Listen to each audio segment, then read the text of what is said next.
ఈ ఉంగరాన్ని ఎలా తీయాలో మీకు తెలుసా? ఇది వందల సంవత్సరాలుగా వస్తున్న ఒక పజిల్.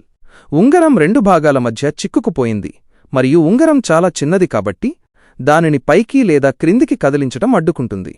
వాస్తవానికి దిగువ భాగాన్ని కదిలించవచ్చు మరియు మనం దానిని ఉంగరంతో పాటు కుడివైపుకు తరలించవచ్చు, కాని సమస్య అలాగే ఉంటుంది మరియు ఉంగరం పజిల్ పైభాగాన్ని దాటదు.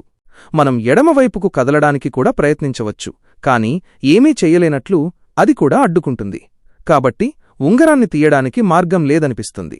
ఉంగరాన్ని తీయడానికి పద్ధతి చాలా సులభం అని నేను మీకు చెబితే, కీలకం కదిలించగల భాగంలో ఉంది.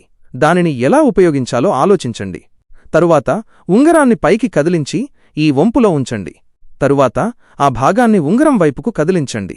చివరగా దానిని తిప్పి ఒక భాగాన్ని ఉంగరం లోపల ఉంచండి. రెండు భాగాలు అతివ్యాప్తి చెందినప్పుడు ఒక కొత్త మార్గం ఏర్పడుతుంది మరియు మీరు ఉంగరాన్ని సులభంగా తీసివేయగలరు. ఈ పజిల్ మీకు నచ్చిందా?